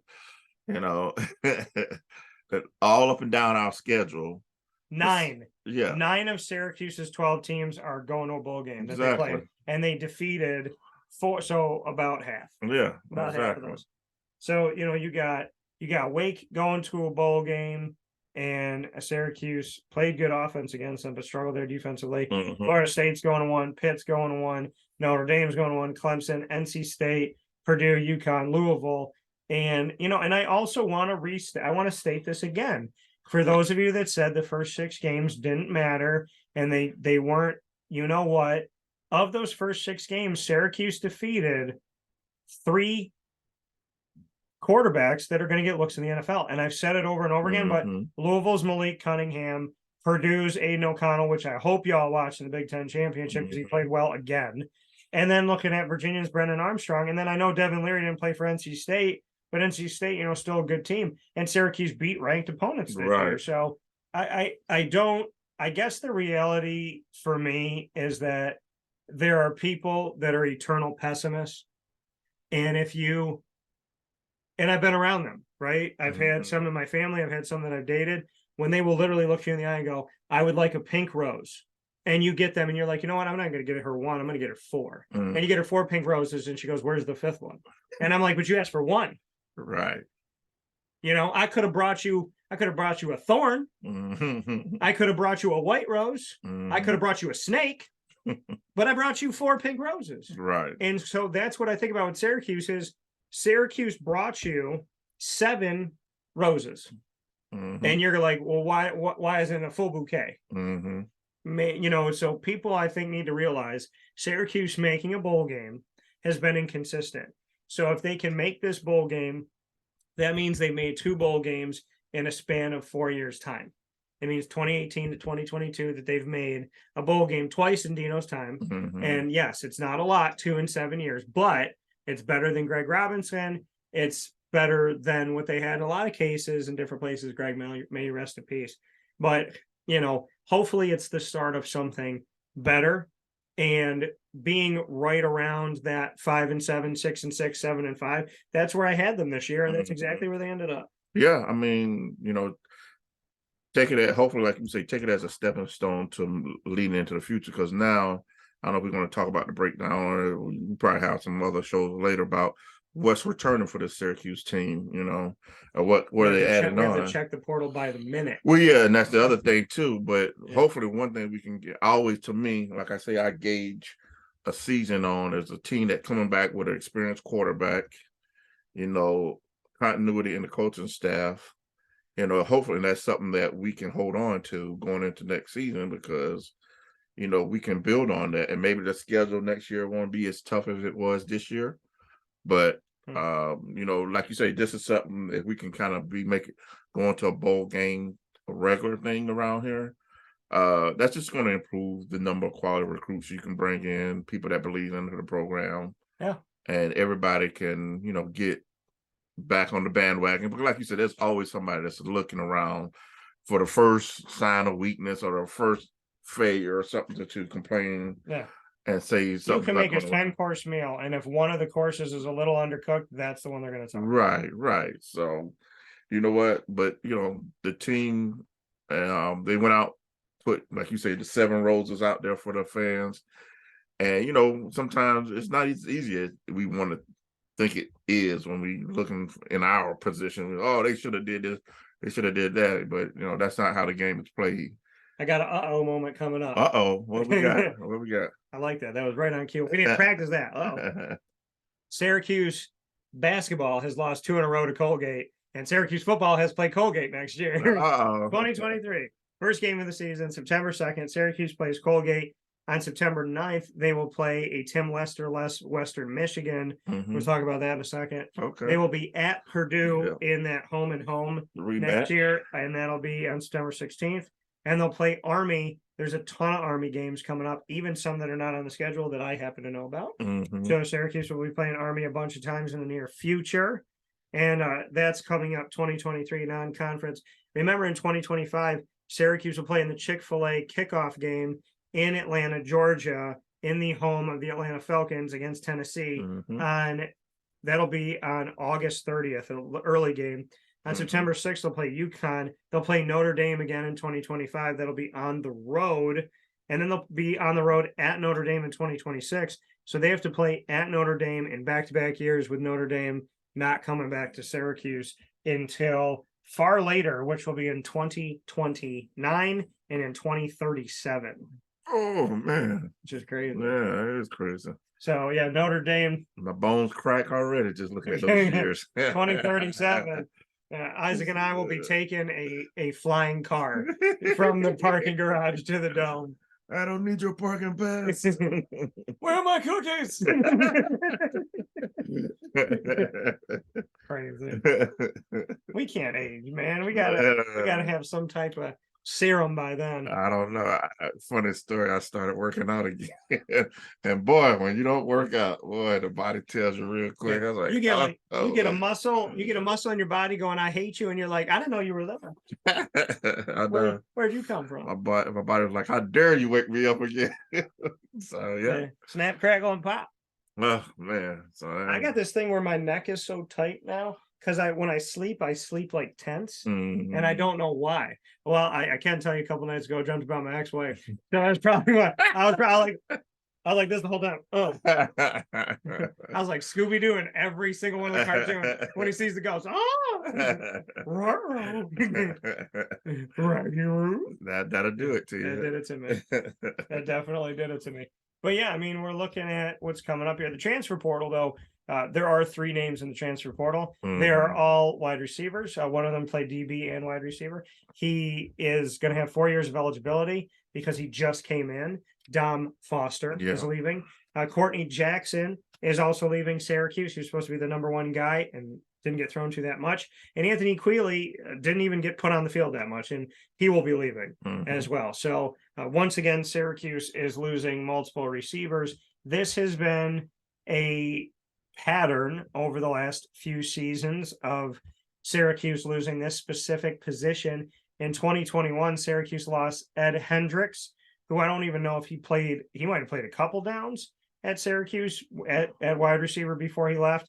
They also lost Cam Jordan that year and Nykeem Johnson at the wide receiver position in 2021. All of those players decided to leave.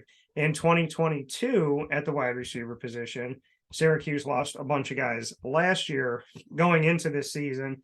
The guys that left at wide receiver for Syracuse, Landon Morris, who was supposed to be a wide receiver tight end, who went off to Utah, Sherrod Johnson, who went to FIU, and Syracuse also brought in a couple guys, but so they lost a few less last year at the wide receiver position, and this year, and they also lost Taj Harris last year and Russell Thompson Bishop. So, well, actually, then it was about the same. So, looking at these last couple of years, Syracuse losing around like 4 guys at the wide receiver position. They lost more than the guys I named, but we're just talking about receiver.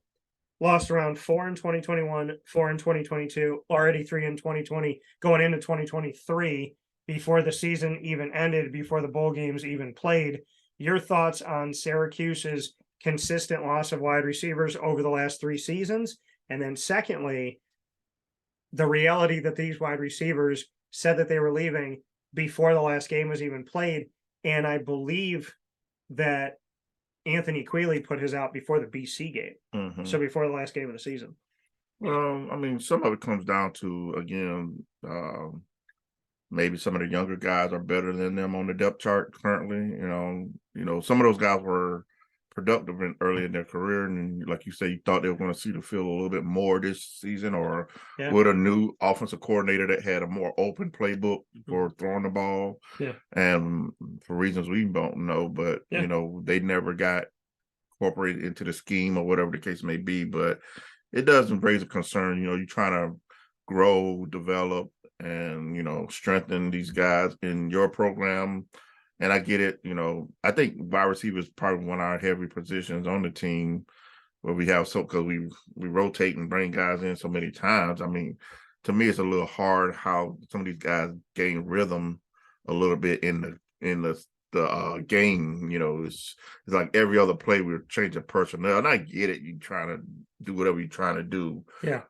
Play call wise, but you would like to hopefully see some guys go out there and can be in spots where they can be counted on. You know, hey, this is our guys, and every once in a while, if they have a big play, substitute somebody in, because again, if we're going to play and not this is just saying when they came in, you can't be a new fast when you substitute them, because now you're giving the defense the opportunity to substitute. So but if we got the right number of people on the field and you can play at an up-tempo speed, you need to find these guys that's going to establish themselves and who's going to be receiver 1, 2, whatever the case may be, and roll out there and be consistent with those guys. So I just think some of those guys, hopefully they find a way onto another roster.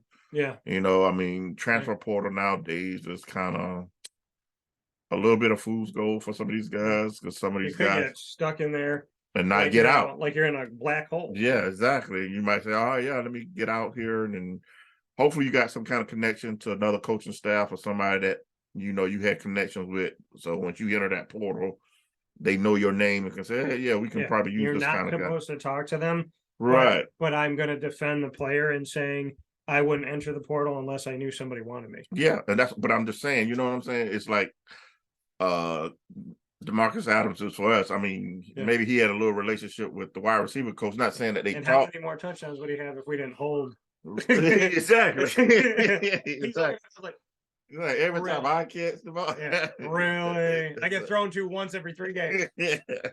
So yeah, but you're definitely right about hopefully they got some kind of connection with somebody that wants them, like sees them in the portal and say, yeah, we can bring this guy into our program, and the one that got away. Yeah, exactly. So I mean, look at Jawar Jordan. Yeah.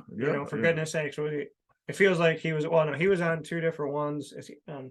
Well, there's guys, you look at some of these guys that bounce around, they stay in the ACC. Like Syracuse, because Louisville recruited Jawar Jordan. Right. And he went to Syracuse. Right. And then now he's at Louisville. Yeah. So, you know what I mean? It's like, okay, well, that was my second choice. And now I'm going to give it a shot. And then here he is making some hay at Louisville when he wasn't even playing at Syracuse. Right. And I mean, I think Syracuse really want to give him an opportunity. Just like you say, Sean Tucker came on the scene, and it was just, I don't know. Happy accident. Yeah, exactly. And nothing against Sean. Not that he wasn't working. No, he wasn't an accident. It was just the opportunity that was given to him. It was a happy accident for the coaching staff. Right. But for Tuck, give the man credit, because they say, if you're always ready, you don't have to get ready. And obviously he was doing what he needed to do to be ready as a 4th string running back, because you see Jawar left, Jarvion left, Abdul sat out. Yeah, he sat out. Cooper Lutz behind him left. Almost every guy around him was like, okay, well, he's obviously the guy now. Well, yeah, exactly. Yeah. So, but you know what? As the portal takes away, hopefully the portal can bring back in. As we said, we brought in a couple of guys. Well, we've learned that we need 4 strings of offensive linemen. Well, you definitely got to keep the guys in the line, in the trenches, stockpile if we can. And if we you would think with one less defensive lineman in a 3-3-5 that you'd be all right, but so many injuries happening to the interior, that one guy that you need. So, I mean, and it was already a defensive line that I said as of last year had built up over like a decade to be the best line they had since Tim Doust. And then with Tim Doust in Schaefer's crew all leaving, when that happens, I thought Tim built that line up.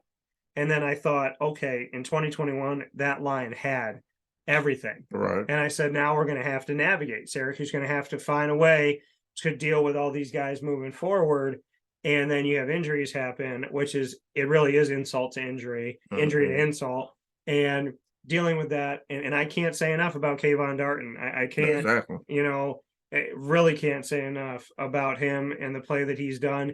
I love talking to the guys about him because they love him. My guy JT Gear, Caleb's been my dude. And so, seeing what all of those guys have done, Terry Lockett when he was healthy, coming in, Steve Linton, this has really been a defensive line that's figured out a way to continue to be successful. I want to shout the Anwar Sparrows out. I want to shout out the Isaiah Johnsons. I want to shout out the Jihad Carter, who's, sometimes in the mix, sometimes not in the mix. There's a lot of guys, Rob Hanna, who have stepped up and they don't get the love, Eric Coley, that they deserve. And on this defense, they've had to go second, third, fourth straight, to try and make it work.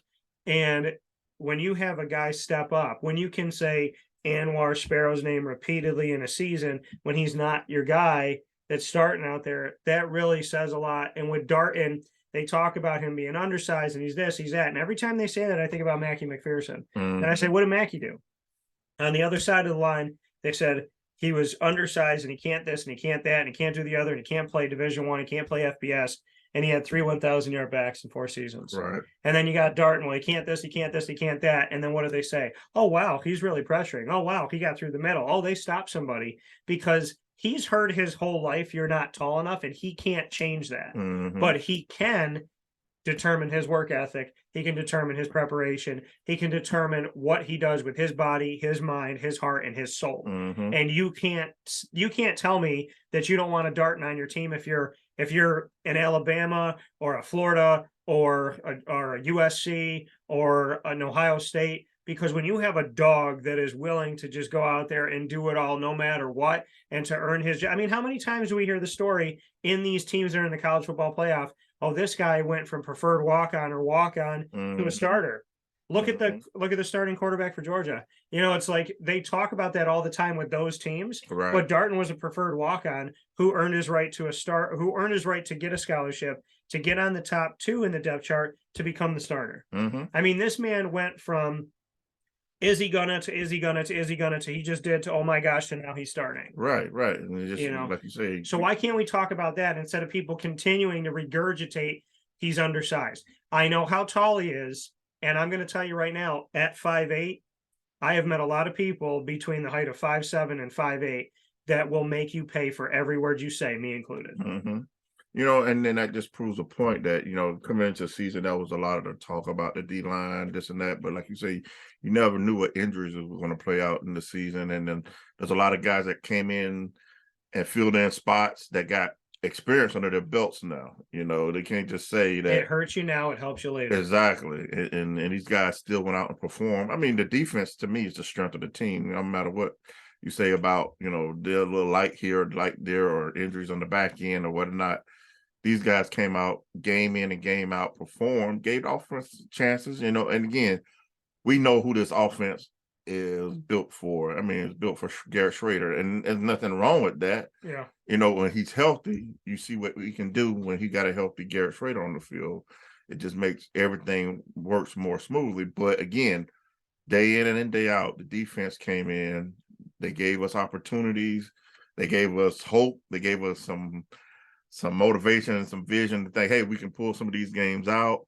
You know, not all of them work that way, but and with all their injuries, yeah, it was usually the offense not performing. Right, exactly. You know, so it's like the defense, we talk about all these injuries, but the defense never made excuses. Right. You got Mike Hell out of multiple situations, and they're still fighting like hell. Right. You know, and only a few teams really came in when you could say in the end your middle linebacker and your quarterback in the same season, your 2 quarterbacks, and you're still going to a bowl game. Right. I consider that a victory no matter what team you are. Right. And we've only got pushed around a couple of times defensively, you know. Yeah. Notre Dame. And Notre Dame, you know, maybe a FSU. little bit at Florida State. You know, Clemson did it a little bit by necessity because they really wasn't going to let the backup quarterback throw the ball that much, even though the young man showed in the ACC title game that I can spin the rock too. Yeah, basically all you got to do is start DJ and then putting Cade Klubnik literally at any point. Yeah. You can put him in the middle of the game, the fourth quarter, throw 9 touchdowns. You can put him in the second series. Right. But I think Klubnik has probably decided the fate of DJ. I think Klubnik's going to be playing. Yeah, that's what I kind of That's going to be your quarterback. Or else there's going to be pitchforks and torches at Dabo's gate. Yeah, I was kind of saying we might see another portal person, you know, heading out there. So, but yeah, exactly. That's what DJ will go somewhere. He'll play really well. And they'll be like, they'll have a chance at the college football playoff. And then people be freaking out, why'd you let him go? Go to the Big 12, just be able to sling it all over the place. Yeah. So, but but you've made a good point about what this team overcame with adversities, setbacks with, you know, injuries, but they never really folded.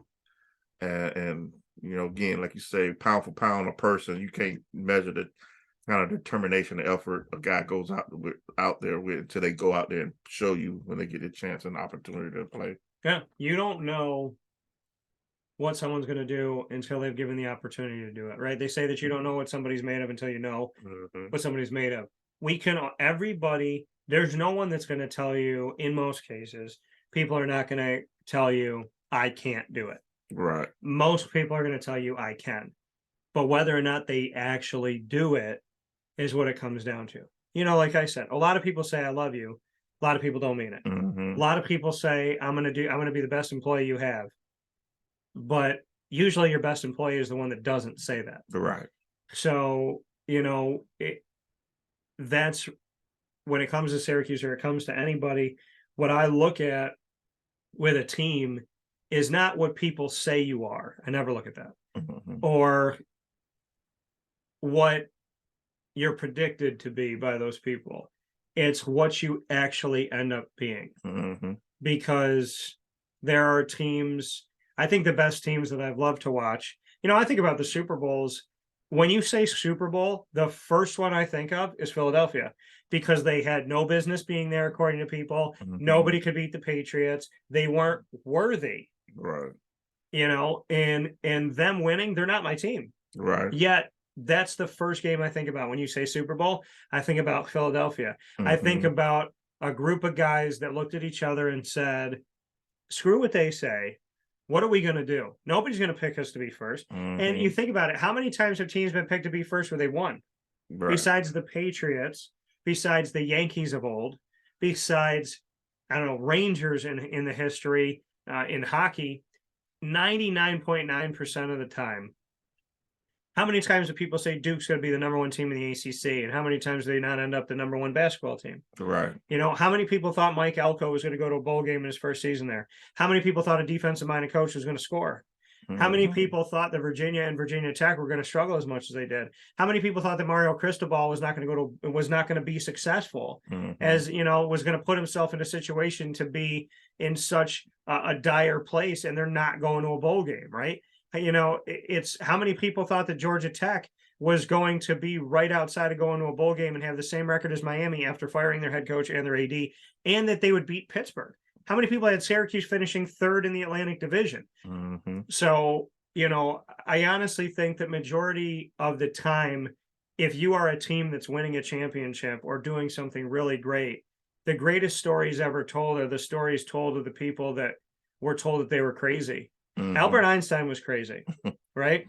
And the people that told you that the world was round and not flat were crazy. The people that told you to stay out of political parties, those people were considered wrong, right? So the reality of where we are today and where we were yesterday, that history was born of people who at some point were told, you can't, you won't, you're crazy, you're ridiculous. And even if it's possible, you won't be the one to do it. Right. And we hear that a lot around this program sometimes. And right. But again, 7-5, I take it. And you know what? That's a good season for me. I said an outside shot at 6-6. So they beat me by 1. I said 5-7. I could see them making it to 6-6. 7-5 was like the more I don't know. Right. And they found a way to squeak them out. And I give them a lot of credit. I give them a lot of credit for the work that they did and the way that they played. And people can say whatever they want to say, but a pessimist will find a problem in every solution. So I'm looking at it like this. I got somewhere to go in December. I don't care where it is. I would go to Nova Scotia to see this team play because I love the guys and they know that. Dino knows that. The coaches know that. The players know that. Anybody who spends 5 minutes with me knows I love these guys. And if no fan showed up and none of the media showed up, I'd be standing there in the snow giving them a thumbs up saying, go get the win. Because when you care about something, you care about it. And that's it. You don't care about it, except for. No, you don't want somebody to marry you and love you, except for when. You don't want somebody to, I'm sorry, but what do they say? I'm sorry, but the comma and the but negates the apology. Because I'm sorry, but means, well, now I'm going to tell you why I'm not sorry. So, you know what? The reality fans, a lot of people can complain. A lot of people can freak out. Fans, fanatics. Fans, I love them if they're 0-12, 12-0, somewhere in between. Fanatics, I will literally complain and moan about 12-0. And you don't have that. That's just the nature of it sometimes. But you just, like you have to step back and, like you say, kind of look at it from a real perspective and say, hey, go to the bowl game. Yeah, exactly. Go and enjoy it. Soak it up with the team and enjoy the moment. Why don't you go to the bowl game? And why don't you not leave in the third quarter? Like, I want to be down in Florida. I want to poll those people that said they would rather go to a game in Florida and now they're not going to go. I want to, you know what? Not a poll because they could lie. I want to put them on a lie detector test and find out if more than half of the people that said they want to go south even went to the last bowl game. Right. Yeah, it'd be interesting, Did you even go to the Camping World Bowl? I was there. Did you go to the Pinstripe Bowls? I was at those too. I couldn't go to the Texas Bowl. I was with family, or else I would have been there. Right. Because that one was like right after Christmas. So, and if anybody knows me like that, I don't leave my family for that's the most important thing. Right.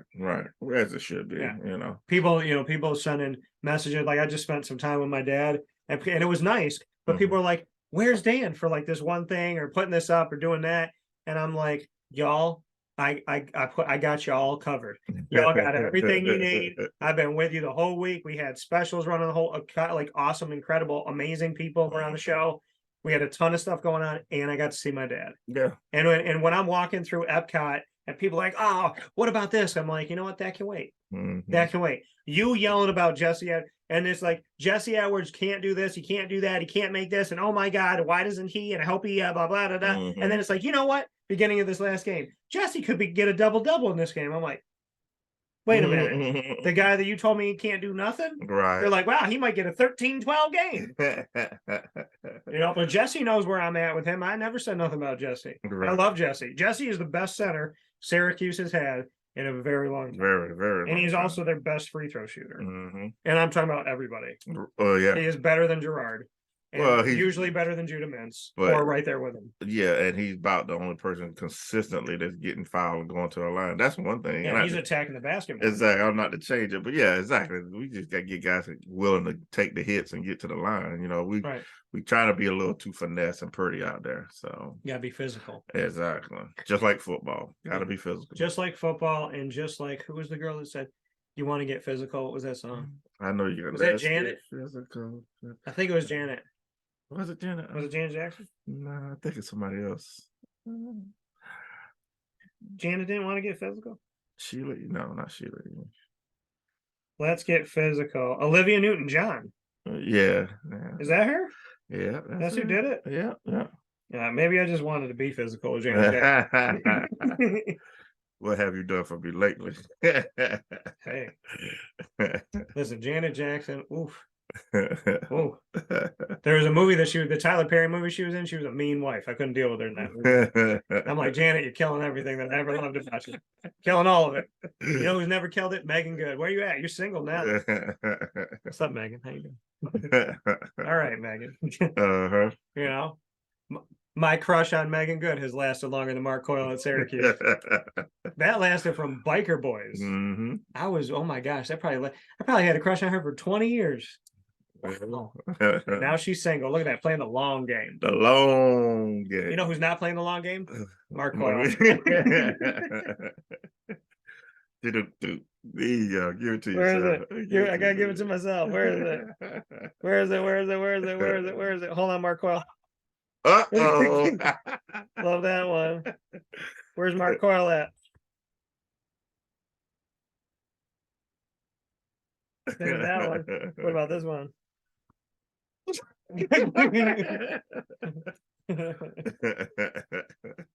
Is there a Minnesota bus up by the dome? Crazy. Ridiculous. You know what lasted shorter than Mark Coyle? What was that? Those internet trolls doing the nasty. I'm kidding. They don't do that. I had to throw that in. There you go. You know, it's Mark's pogo stick on here, but we all know what it means. Okay. You know what it means. You know what it means. Isaac knows. You got to get those springs that are quiet. That Sealy Poster Peak. Yeah. You got to get those ones where you're just like, wow, I could I don't even know, put like an elephant on this bag, like nothing with drop a bowling ball on it. Yeah, it's crazy. They do the thing with the wine glass, and I was like, "Oh, my ex-wife would have never played that game because she would have drank the wine before I did." She'd be on the bed like, "Wait, I'm drinking it. Gotta be gone." No shot. We got through so many things today on the show. So many Mark Coyle things. We have a bowl game coming up for Wake Up Call, maybe 2. I like the thoughts that we had for those. So with that being said, we're going to be covering you all the way into it. Of course, the game is on December 29th. So here that we're talking to you on Monday, December 5th, we have 24 days. So kind of like run until Christmas type of thing. So it'll be a late Christmas gift for the true fans. It'll be a reason to lose their mind for the fanatics. And they'll be taking down the tree going, this is only because Syracuse is playing on the 29th. You know, shut up. Stop. Don't get mad. But you know, those are the people that you get the fruitcakes for. Yeah. The ones that you could break a window with. I know know. what I mean? I got you. I got You know what I mean? I feel like in Remember the Titans, that horrible scene where they throw a rock through the window. Mhm. If that was a fruitcake, I would have been more offended. Because then I'd be Denzel going like, "This is racism. It's scary. My family is here, and a fruitcake." And a fruitcake. You know, really? You had a nerve. And that's the thing. They say you buy fruitcakes for people you don't like. I was like, that's not true. I don't buy anything for people I don't There like. you go. Why waste my Why money? would you put your money in that? Exactly. Buy you a fruitcake. We already know you're a fruitcake. I'm gonna buy you one. No. We already know where you're at. What we got? What we got for those people? That's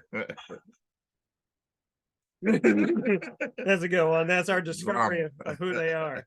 That's who they are. Yeah, we got some good ones here. This is what they are. They want that money. Yeah, they always want that money. Always trying to collect. Oh, it's still rolling. Hopefully you did a little bit of that today. You had a good time. I hope that you did. I did. I had a lot of fun with something that I posted earlier that I'm very proud of. There you go. So for Isaac, Alford, myself, Dan Tortora, this has been Tortora and Alford, bringing you into the bowl game on the heels of the Pinstripe Bowl being a return for the Syracuse Orange. We will see you there for time number 3. Might as well just call this, but you can't call it the Orange Bowl because that's been taken. But you can call it something else. You can call it the Syracuse Bowl. You can call it the New York's College Team Bowl. You can call it Why Pay for Travel Bowl. There you go. You know, Syracuse is looking at this going like, oh, we only have to use 40 minutes of fuel. Yeah. That's another thing. There you go. And they'll find a way to make the fans pay for that with higher price tickets. You want bowl games? It's crazy. All comes down to money. Yeah. Yeah. So that's the next bowl will be played in Saudi Arabia. Free oil. The payout. Yeah, there you go. There you go. What they just paid? They just had that the golf tournament. Yeah. Yeah. A lot of money out there.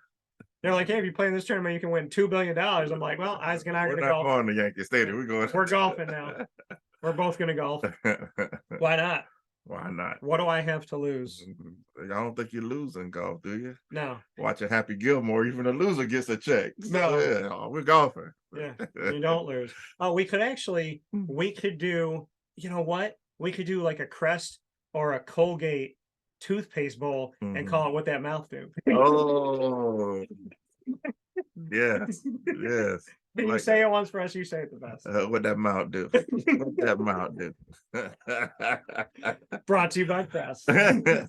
Oh, so good. So we appreciate y'all being here with us. We will bring you into the Pinstripe Bowl as we get closer. Make sure you look out for my conversations with the student athletes going into the Pinstripe Bowl, as well as my Q&A with Dino Babers, and so much more coming up. For Isaac Alford, myself, Dan Tortora, inside of Tortora and Alford on Wake Up Call, which you can watch and listen to Wake Up Call every Monday through Friday from 9 a.m. to 11 a.m. Eastern Time, as on YouTube.com, Facebook.com, and MixLR.com, all /Wake Up Call DT, on Facebook.com /Live Now DT, and on WakeUpCallDT.com. Once the shows go live, you can find us in the archive, Amazon Music, Audible, iHeartRadio, iTunes, and Apple Podcasts, MixLR, Player FM, Podbean, Podvine, YouTube, TuneIn, Spotify, Stitcher. All you got to do is look up Wake Up Call with Dan Tortora, or one word, Wake Up Call DT. Big thanks to all of our incredible partners in Central and Upstate New York: Cafe Kubal, Carvel DeWitt, the Wildcat Sports Pub, Witty Wicks, PB&J's Lunchbox, Avicoli's, Canine Camp Dog Daycare, Mon-Pa's Kettle Corn and Popcorn Factory, Chick-fil-A Watertown, Canine Campground Dog Boarding, Mother's Cupboard, 317 at Montgomery Restaurant in downtown Syracuse, as well as Honda City of Liverpool, Chick-fil-A Cicero, and Chick-fil-A Clay. Pizza Man and Wake Up Call with Dan Tortora is the proud exclusive multimedia marketing partner of the Lemoyne College Dolphins and the Bryan and Stratton College Bobcats of Syracuse. The Lemoyne content can all be found by going to the Lemoyne tab on WakeUpCallDT.com and by subscribing to YouTube.com /WakeUpCallDT. You can also find more information on the Dolphins by going to LeMoyneDolphins.com. And for Bryan and Stratton, you can go to the BSC Syracuse tab on WakeUpCallDT.com, as well as by subscribing to YouTube.com /WakeUpCallDT and searching our Bobcat Buzz library on our Wake Up Call YouTube channel. And for more information, go to syracuse.bscbobcats.com. And a big time shout out to my guy, Tay Baker, who just won his first ever home game as the head coach of the Bryan and Stratton College Bobcats of Syracuse women's basketball team. And he has started off his first career coaching season as a head coach 5-0. So a big shout out to him, and winning records for the men's and women's basketball teams. So I want to shout out my guy Clay Gagan Sherman on the women on the men's side, Tay Baker on the women's side for doing awesome jobs with the Bryan and Stratton College Bobcats of Syracuse. Also want to shout out Mary Grimes for Lemoyne women's basketball and getting a dub inside of getting to 2-1 in the conference at the time we're talking now. I also want to give a shout out, has already gotten an NE10 win, the men's basketball team with Nate Champion. I want to shout out Adam Zakowski for Lemoyne men's and women's swimming and diving for the awesome work he's done in his first season as head coach after being an alum of the program and an assistant coach of the program. A lot of great stuff with the women's tennis team at Lemoyne, as well as track starting up, cross country finishing up. So very proud of so many things going on in our community. Check them all out on wakeupcalldt.com.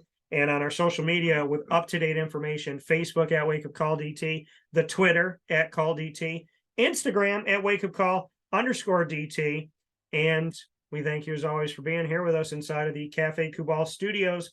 And I want to thank Witty Wicks for decking out our studios and making my studio always smell the best. Cafe Kubal, speaking of good smelling stuff, their holiday blend is now available for a short time. Go to Cafe Kubal, 3501 James Street, 324 West Water Street, and 401 South Salina Street in Syracuse. And of course, you can go and check them out as well by going to 343 Fayette Street in Manlius and on the corner of Route 11 and Taft Road at Sweetheart Corners in North Syracuse, New York. With that being said, thank you, Isaac. Appreciate you. Thank you all. And in the meantime, God bless, no stress, do your best. Pinstripe Bowl. It is the Syracuse home away from home. Talk with you soon.